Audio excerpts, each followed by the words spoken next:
Alliance Assurance, partenaire de l'invité du direct. Alliance Assurance, avançons en toute confiance.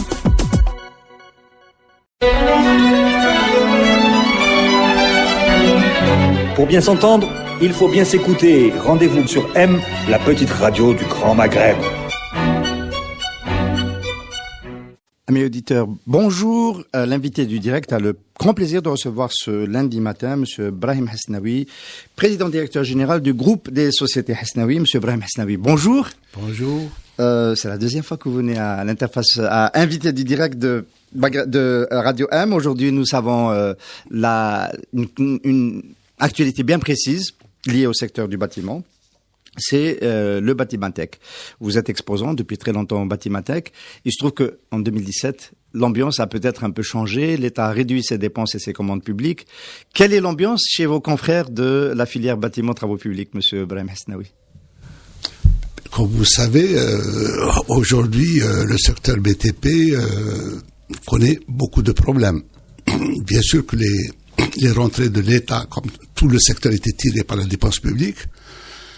Les moyens de l'État ayant diminué de manière drastique, ça s'est répercuté automatiquement sur tout le secteur. Aujourd'hui, je considère que le secteur est en pleine crise et je ne veux comme preuve que les retards dans les paiements, parce qu'aujourd'hui, l'État n'a pas honoré ses engagements depuis 8 mois.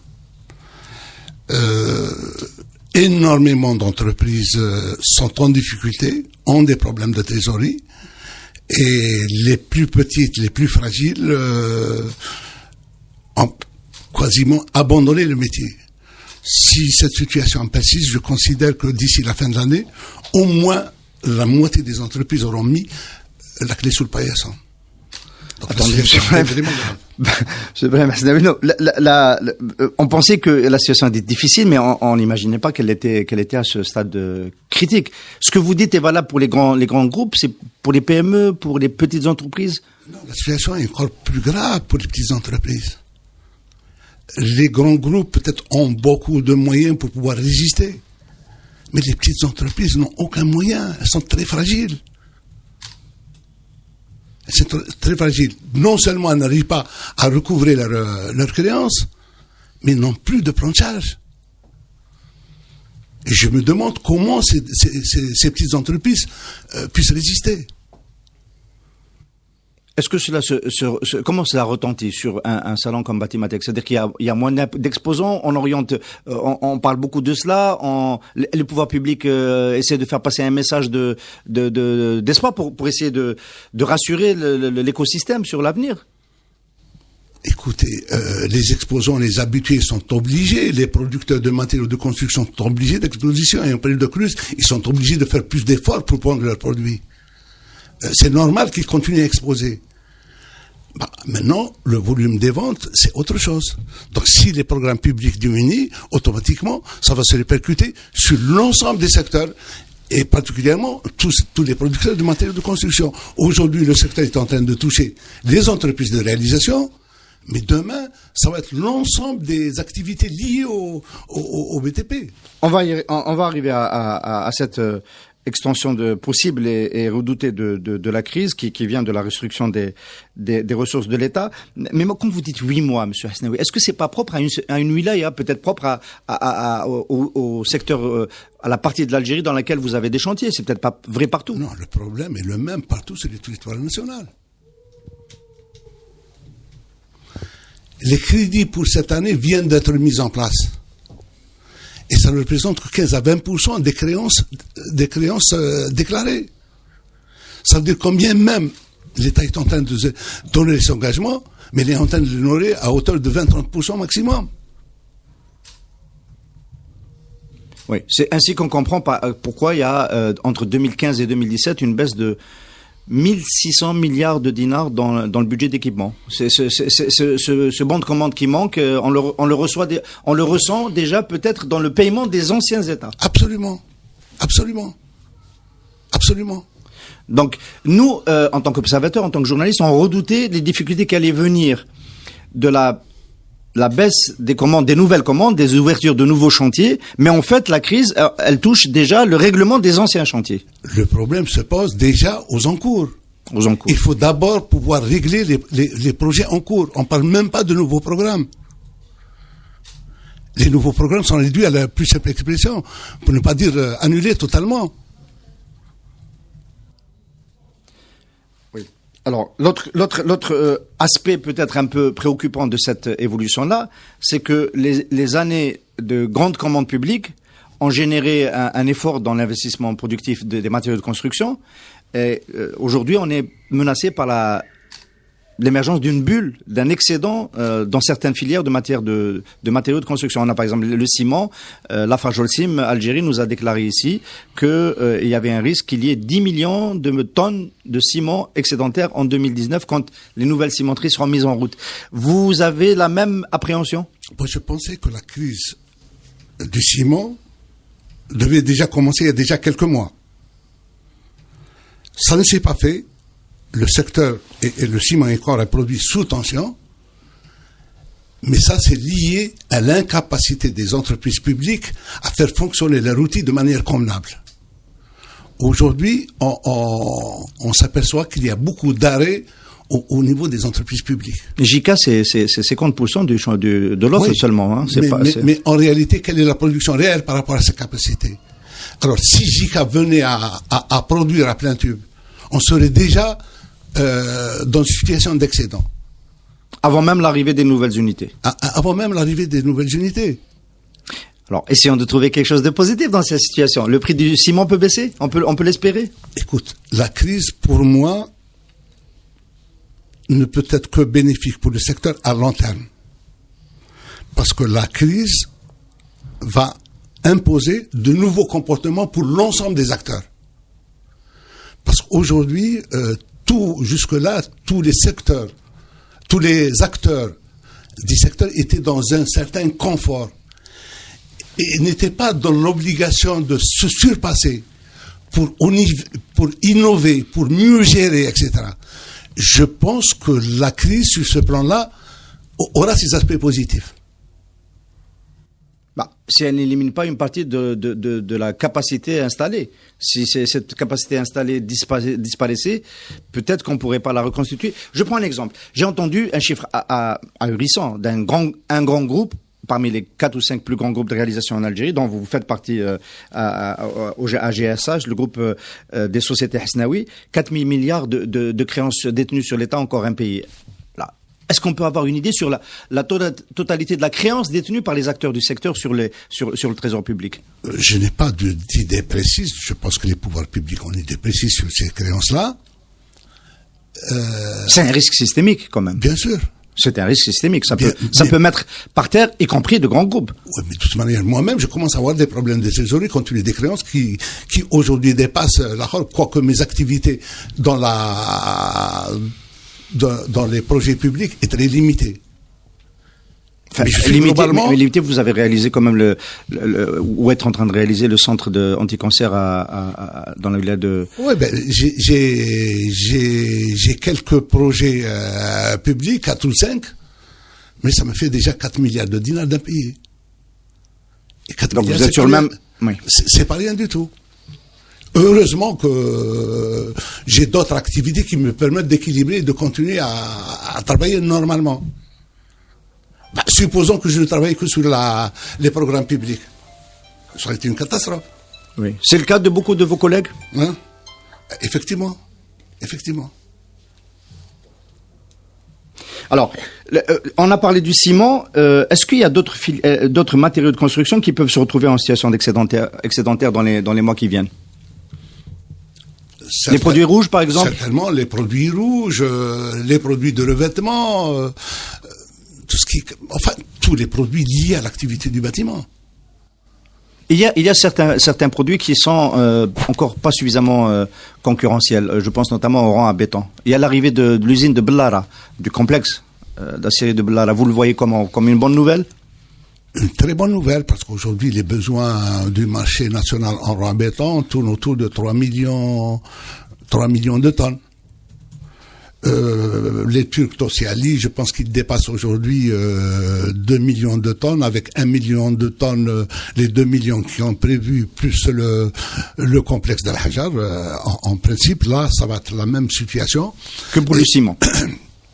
Mais ça va impliquer, s'il y a une concurrence réelle, et ça c'est le rôle de l'État, comment faire? Parce que les marges à tous les niveaux sont très élevées. En temps de crise et dans une situation concurrentielle, tout le monde va être obligé de ramener ses marges à un niveau, disons, normatif. Quand vous dites elles sont très élevées, on peut avoir un exemple. Elles sont pas de 50% les marges. Plus pour certains produits. Le ciment, vous trouvez qu'il est trop cher, que la marge est trop élevée? Mais bien sûr. Oui. Enfin, le reproche avait déjà été fait. Les prix pour les rangs à béton, le ciment, etc., peuvent être la brique également, beaucoup de produits, les prix peuvent descendre d'au moins 30% sans altérer la viabilité économique des entreprises. Et c'est une activité qui est moins exposée à la dépréciation du dinar, qui risque de reprendre dans les mois qui viennent? S'il y a dépréciation du dinar, si les inputs d'importation sont importants, bien sûr, ça va se répercuter. Mais si le taux d'intégration est élevé, le risque est moindre. Vous m'offrez une transition vers l'adaptation des entreprises, un taux d'intégration plus élevé. Chez vous, au groupe des sociétés Hasnaoui, vous l'avez entamé depuis plusieurs années.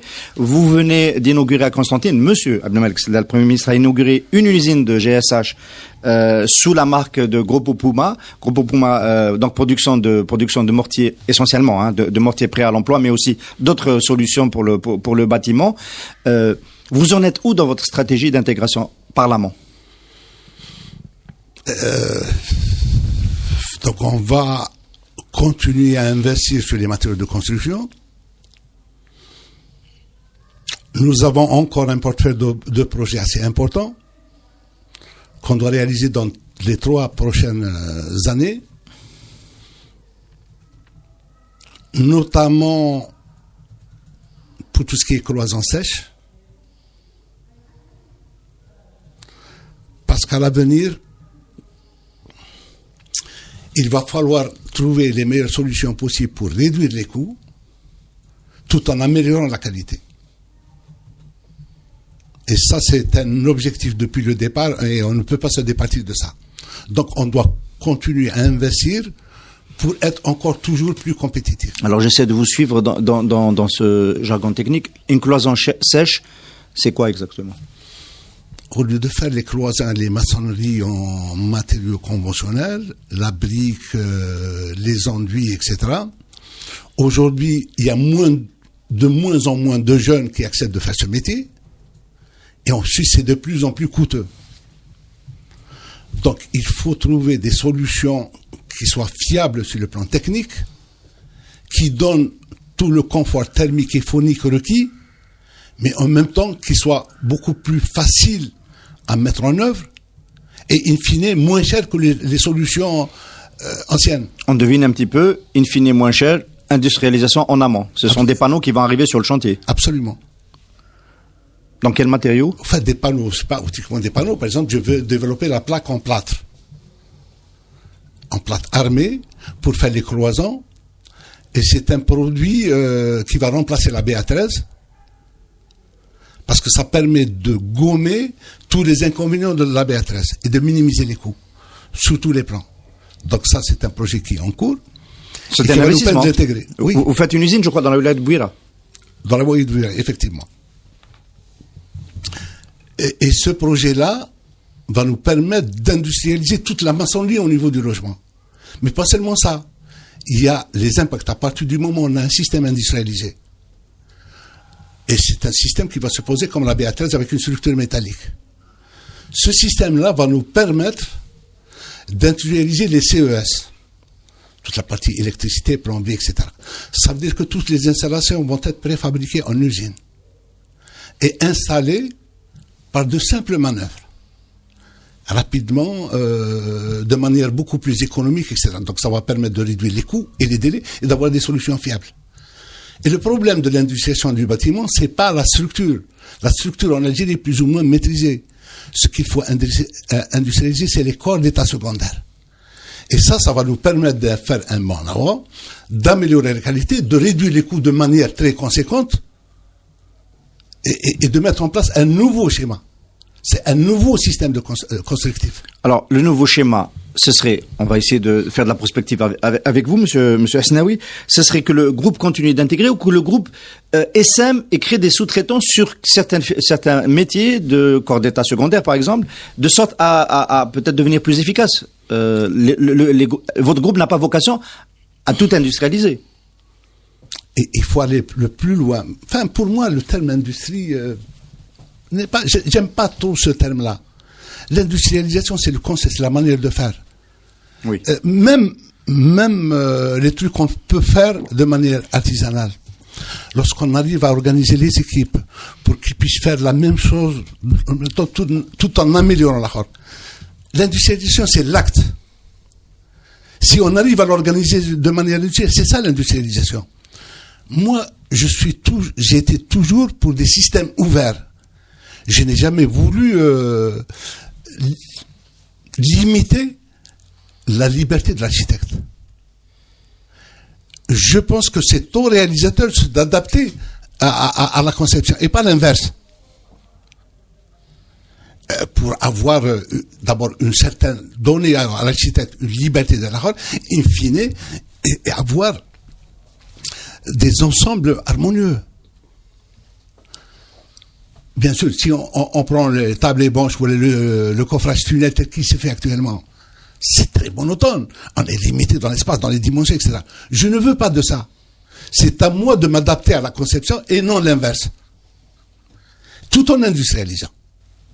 Alors, on a compris un peu comment le groupe Hasnaoui était en train de répondre un peu par la on va dire le traitement des coûts avec cette obligation de qualité qu'on vous connaît.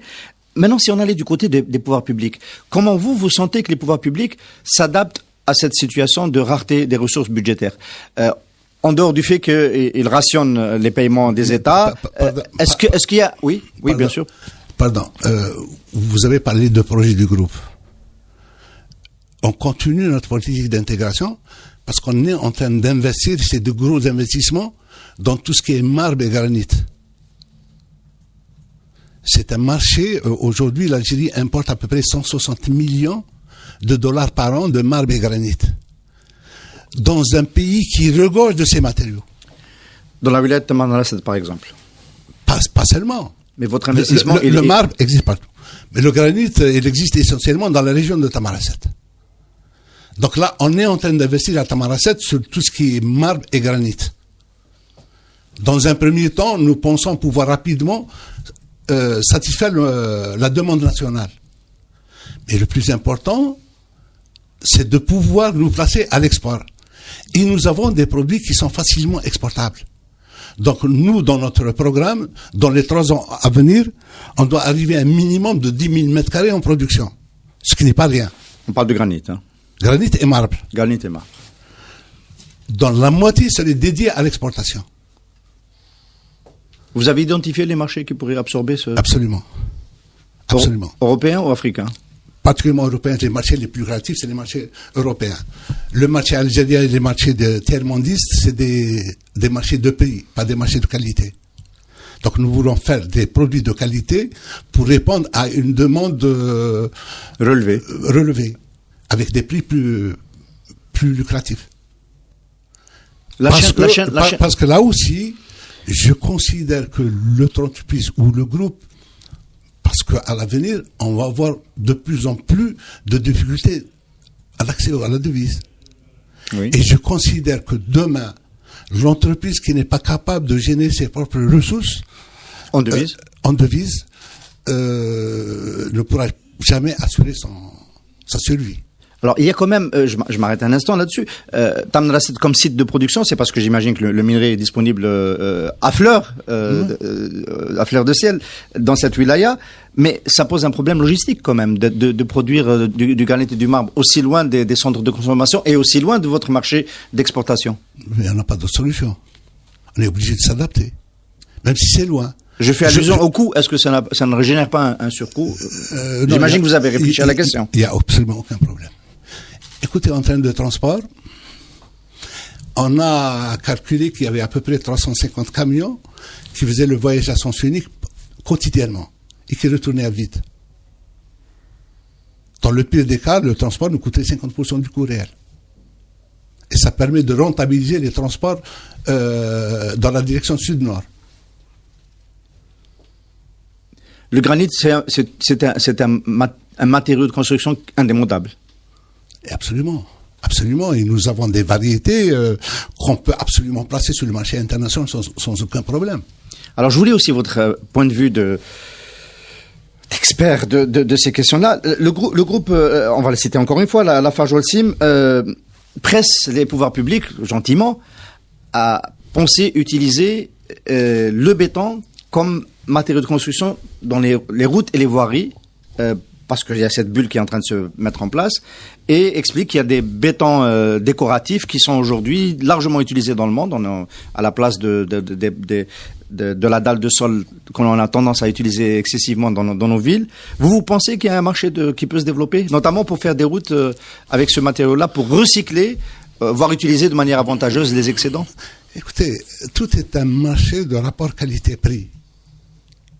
À eux de faire le prix que les solutions sont plus économiques et sont meilleures par rapport aux solutions existantes. Et laquelle est la solution? Parce qu'on va vers une situation concurrentielle. Il ne suffit pas d'émettre de vœux. Il suffit de prouver que les solutions sont meilleures, elles sont adaptées, et le problème est réglé.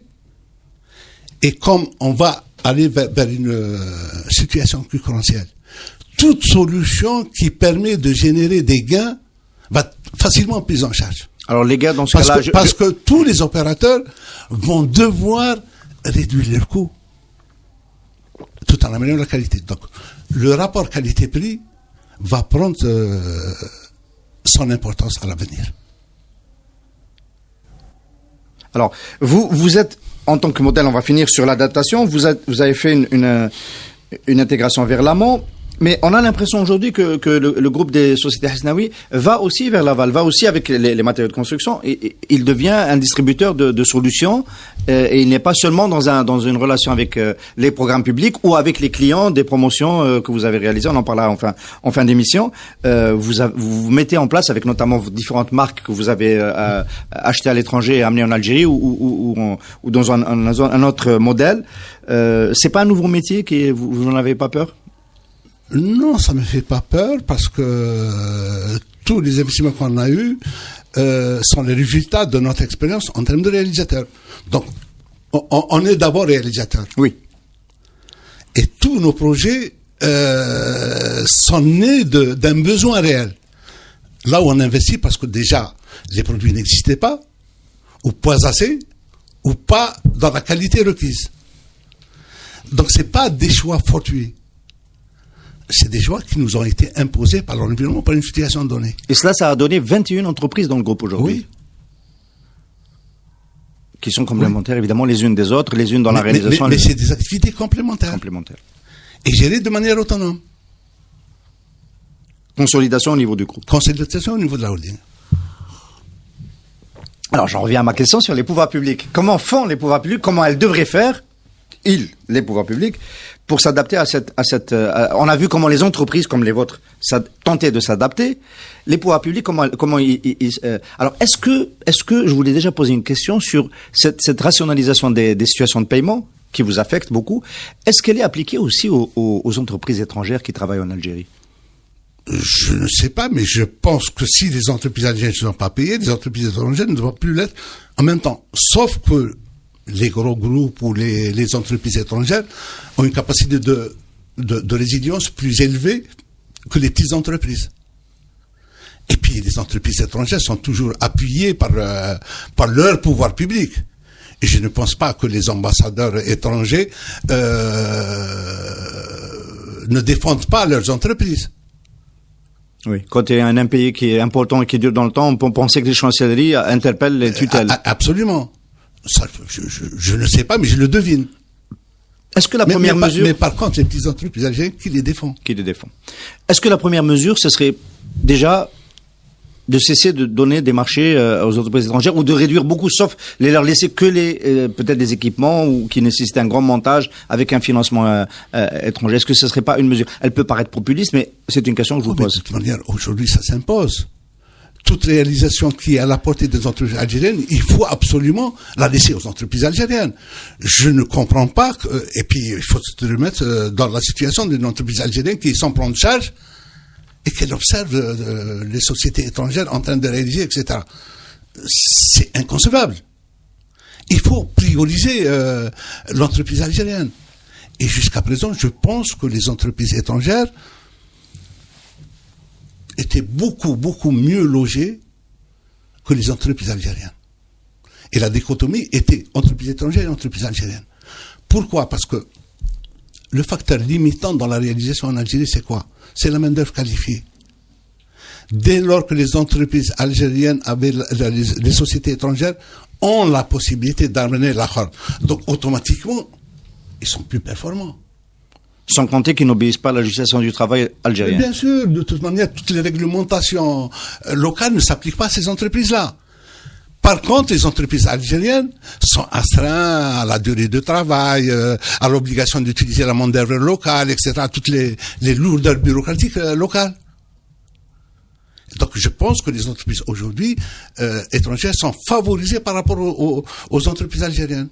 Il est temps d'inverser et trouver les meilleures solutions pour rendre, parce que ça, c'est un discours qui date depuis 40 ans. À chaque fois qu'on ramène une entreprise étrangère, et on justifie ça par le fait que les entreprises algériennes ne sont pas capables. Quel est le rôle des pouvoirs publics? C'est de les rendre capables. C'est de les rendre capables.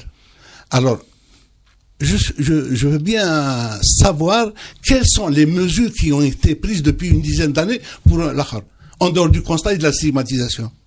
Aucune. Et je dis que c'est pas juste. Ça, nous l'avons bien compris. Là, vous dites donc les programmes publics sont à la peine, voire pour l'ouverture de nouveaux chantiers à l'arrêt, parce qu'il s'agit de finir l'existant, l'encours, comme vous l'appelez. Il va falloir peut-être sérieusement s'atteler à mettre en place un nouveau modèle de financement parce que les besoins sociaux sont toujours là, on aura toujours besoin. Je ne sais pas dans quelle proportion, mais de loger les Algériens, de construire des écoles, des hôpitaux, des équipements publics de toutes sortes. Ce nouveau modèle, vous dites, il doit reposer sur l'épargne privée qu'il faut mobiliser pour créer des marchés pour chaque produit, à commencer par celui du logement. Est-ce que ça en prend le chemin? Est-ce que au niveau du ministère, du gouvernement, est-ce que on commence à réfléchir à ce modèle-là? Si réflexion existe, je ne suis pas au courant. Mais aujourd'hui, je ne connais pas d'initiative prise dans ce sens-là. Alors je vous pose la question. Il y a 2 ans, à cette antenne, vous nous disiez, Monsieur Hasnaoui, 90% des programmes de logement sont des programmes publics. Est-ce qu'on est toujours dans cette proportion aujourd'hui? Bien sûr qu'on est toujours dans la même proportion. On est toujours dans la même proportion. Aujourd'hui, il y a des solutions qui vont finir par s'imposer. Des solutions que j'ai préconisées il y a plus de 10 ans.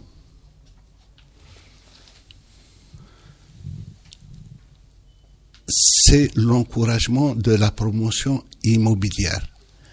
Une promotion qui soit adaptée à tous les besoins.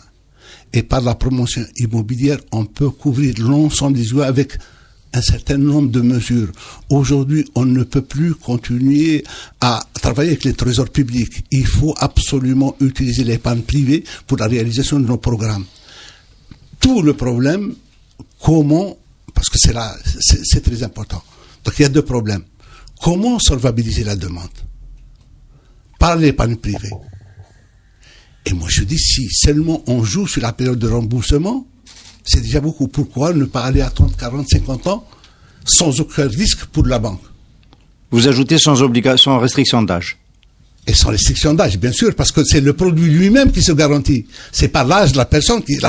L'essentiel, c'est que la banque ne prenne aucun risque. Parce que la construction va prendre de la valeur avec l'âge. Et compte tenu de l'inflation, le risque est beaucoup moins dans tous les cas, et compte tenu du niveau de participation de l'acquéreur. Donc le patrimoine prend de la valeur et le coût et l'endettement s'amoindrit au fil des années. Donc le risque pour la banque est nul. Le problème qui se pose, c'est au niveau des taux bancaires, il ne faut pas que les taux soient prohibitifs.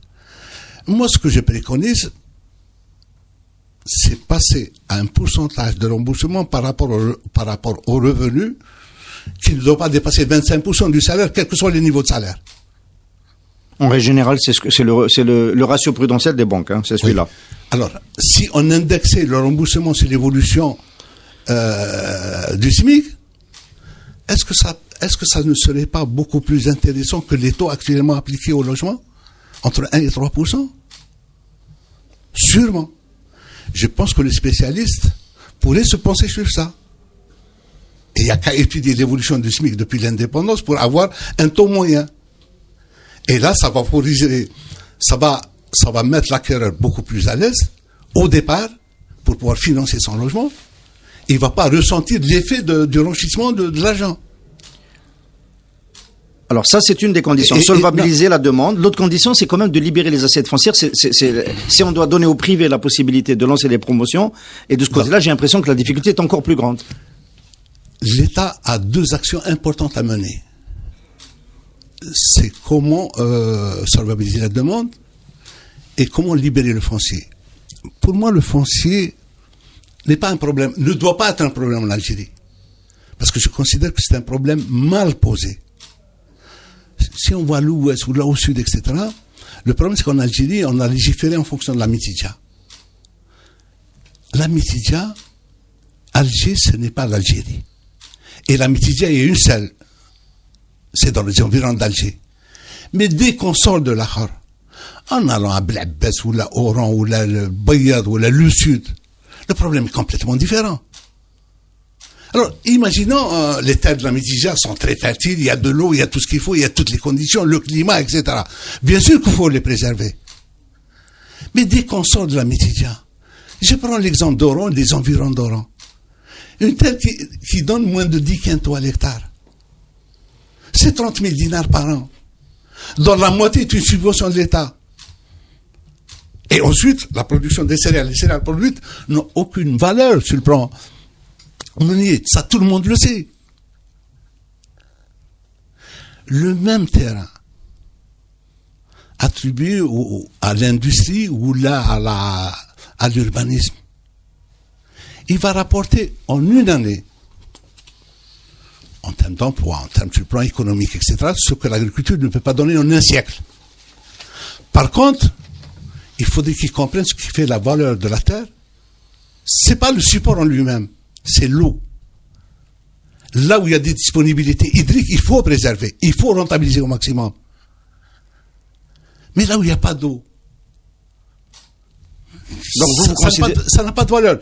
Donc, si on cherche ce principe-là, il faut que les experts l'étudient, etc. D'accord ? On va se retrouver avec suffisamment de foncier partout. À ce moment-là, le fait de libérer le foncier va permettre de charger toutes nos entreprises. De leur donner du plan de charge. De leur donner du plan de charge, de créer de l'emploi, de lutter contre le chômage, etc. Et compte tenu de l'effet d'entraînement du bâtiment sur l'ensemble des secteurs. Ça, c'est tout simplement les conditions minimales en termes de développement. Monsieur Brahim Hasnaoui, j'ai envie de vous dire, est-ce que c'est pas ce qu'est en train de faire monsieur Abdelmalek Sellal, qui vient d'inaugurer un projet de 14 000 logements dans la nouvelle ville de Msserrine à son passage il y a 3-4 jours à Oran. Est-ce que c'est pas ce que vous êtes en train de décrire qu'il est en train de faire? C'est pas du tout ça, c'est des projets financés par l'État. Je sais qu'il n'y a pas eu d'études correctes préalables, qu'il n'y a pas eu d'aménagement, parce qu'il faut aller en termes de développement urbain, moi ce que je crois, arrêter le développement des grandes villes. Commencer à travailler sur des villes satellites moyennes de 15 000, 20 000, 30 000 habitants. Mais réaliser sur de nouvelles bases. Donc il faudrait permettre aux techniciens, aux spécialistes, etc., et leur laisser le temps de faire des conceptions différentes par rapport à ce qu'on a fait. Il est temps d'éviter les erreurs du passé. C'est ce qui a manqué à Limengeli, par exemple, à Constantine. Pas seulement. À Tlélet, à la nouvelle ville de Tlélet, à Oran. Et un peu partout. Et tout ce qui est développement urbain, c'est fait pratiquement dans l'anarchie, sur le plan urbanistique. Je pense qu'il est temps de sortir de ce schéma-là et aller vers des conceptions différentes, parce qu'il est temps d'élever le niveau. Alors, je vais vous poser la question quand même.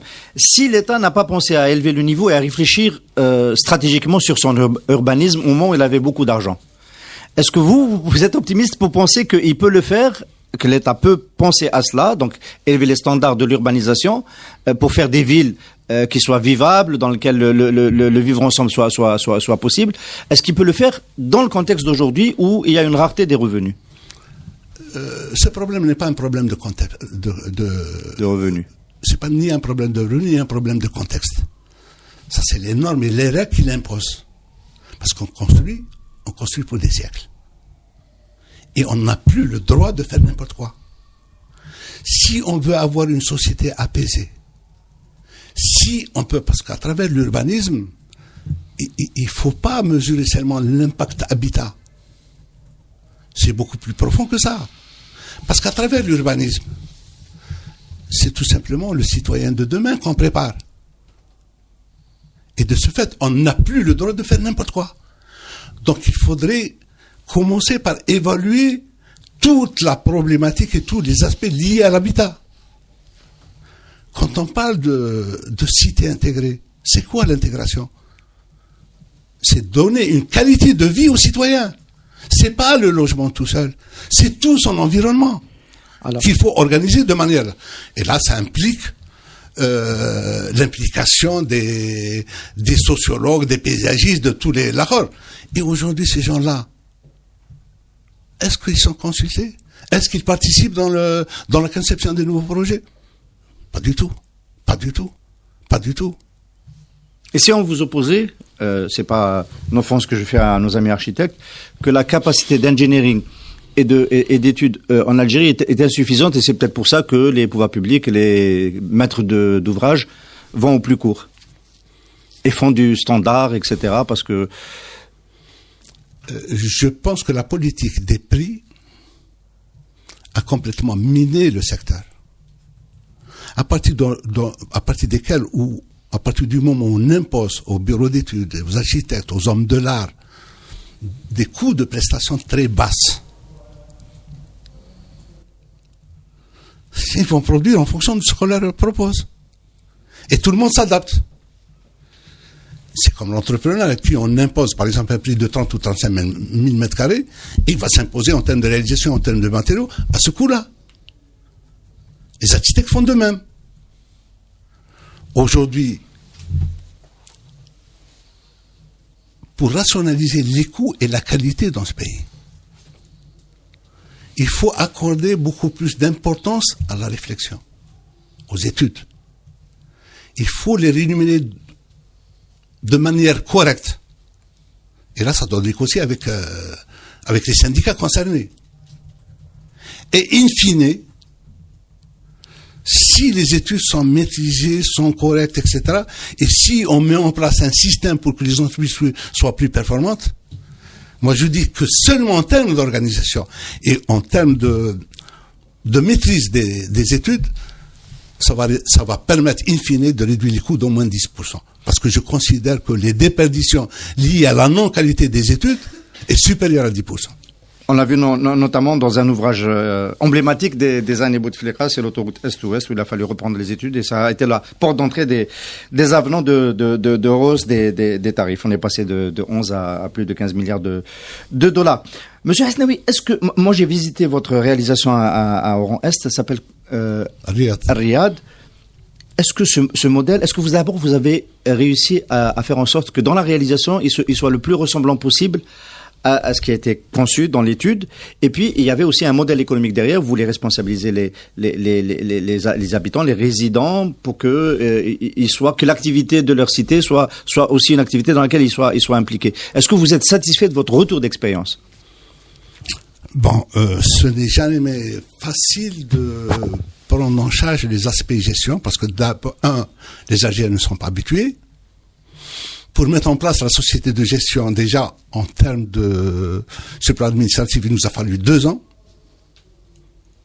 Alors, pour imposer des règles strictes aux Algériens, vous savez que ce n'est pas du tout facile, mais c'est un début. On peut rappeler en 2 mots l'objet de cette société de gestion? C'est elle qui gère les espaces communs et les commerces. C'est elle qui gère la cité tout entière. Et dans cette cité, la commune n'intervient pas du tout. Y compris au niveau des enlèvements ménagères, parce que ça se fait à des heures strictes, à des heures fixes, pour pouvoir assurer quand même la gestion et la bonne maintenance de la cité. Ça dépasse l'aspect uniquement cage d'escalier, ascenseur. C'est une société qui prend en charge l'ensemble de la gestion de la cité, y compris un certain nombre d'activités sportives, culturelles, etc., au niveau de la cité, qui encadrent toute la cité, en termes de gestion, en termes de sécurité, en termes d'art. Et je pense que c'est ça le modèle qu'il faut développer, parce qu'aujourd'hui, l'Algérien, il est demandeur de quoi? De confort, de sécurité, de bien-être. Si on assure ça et on le met à l'aise. Dès qu'on est résident, on est actionnaire de cette société de gestion? Ou c'est un acte volontaire qui veut? Aujourd'hui, c'est une société à caractère dictature parce que la loi me l'impose, mais c'est une société qui a un caractère non lucratif, qui va céder au collectif des copropriétaires à la fin des 2 années à partir de 2 ans après la révision de la dernière tranche. Ça, c'est la loi qui me l'impose. Entre-temps, je pense, parce qu'elle est déjà active depuis plus de 3 ans. Les gens commencent à s'habituer. Bon, de toute manière, même s'il y a des gens qui sont à la rôle, mais d'une manière générale, les gens sont satisfaits. Mais l'Algérien, plus on lui donne, plus il demande. Et c'est normal. Et si tout le monde peut habiter, c'est que les gens trouvent leur intérêt. Alors, c'est possible de développer ce type de solution sur un ensemble qui soit large. Donc, en emprise au sol, en nombre de logements, c'est une petite ville, Riyad. Est-ce que c'est reproductible, par exemple, dans la wilaya d'Oran? Est-ce qu'aujourd'hui, on peut avoir...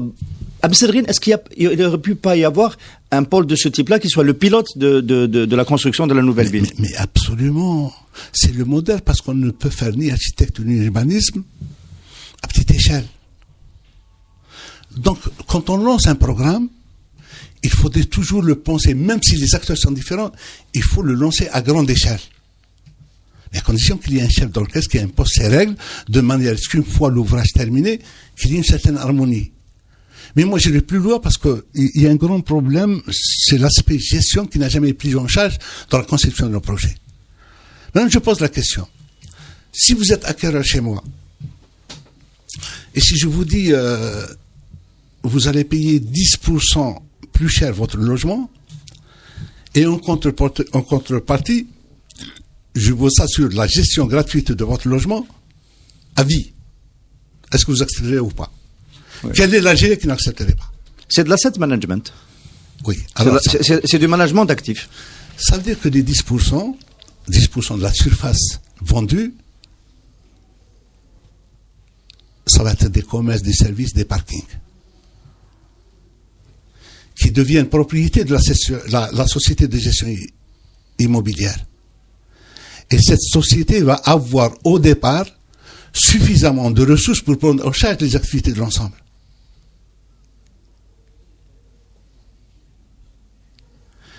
Et je pense que c'est ce système-là qu'il faut développer si on veut avoir des ensembles viables, bien gérés. Parce qu'aujourd'hui, on sait que les collectivités locales n'ont pas les capacités de prendre en charge de manière correcte. Il faut essayer de réduire la charge, essayer d'avoir une gestion très efficace. En dehors des activités qui peuvent être développées autour de la société de gestion, sur le plan culturel, sportif, etc. Il y a énormément de choses qui peuvent être développées. Toutes les activités au particulier, par exemple, le plombier, l'électricien, etc. Et si on fait le bilan, vous savez qu'on est en moyenne à 1 agent pour 20 logements. Ça veut dire qu'en termes de gestion immobilière, il y a un gisement en termes de création d'emplois énorme. Alors, si on veut que notre bâti soit préservé, si on veut créer de l'emploi, si on veut, il faut aller vers ce type de solution. Pourquoi la solution Adel, qui est un peu dans l'esprit voisine de celle-là, n'a pas réussi à maintenir le standard de qualité des lieux de vie? C'est un problème de gestion, ni plus ni moins.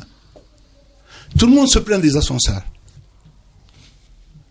Mais la qualité des ascenseurs, c'est ça pour leur entretien.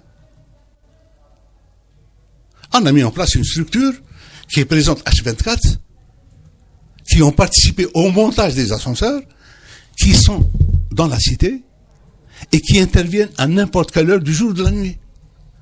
Un ascenseur ne peut pas s'arrêter plus d'1 heure. Ça a un coût. Mais maintenant, il faut se donner les moyens de sa politique. Qu'est-ce qu'on veut? Mais en réalité, c'est le citoyen qui va définir le niveau du confort qu'il va. Il faudrait que les règles de jeu, au départ, soient claires. Et d'accord. Donc, il faut aller vers des solutions réfléchies qui puissent donner sur le long terme. Il faut plus travailler sur le court terme. Est-ce que dans la gouvernance du secteur des BTP de logement en ce moment, vous sentez que cette orientation, est-ce qu'elle a une chance de se mettre en place? Monsieur Abdelmajid Tebboune tient un peu le même discours sur le logement. C'est en termes de réalisation et c'est du quantitatif. Bon, on est beaucoup plus sur le quantitatif. Mais les problèmes de fond n'ont jamais été abordés. Ils ne le sont pas plus aujourd'hui? Pas du tout. Peut-être que la crise qui est en train d'arriver, dont vous avez fait la description aujourd'hui, va peut-être faire changer le regard sur le secteur. Monsieur Brahim Hasnaoui, merci beaucoup. Merci d'avoir été l'invité du direct ce matin. C'est moi qui vous remercie. Alliance Assurance, partenaire de l'invité du direct. Alliance Assurance, avançant en toute confiance.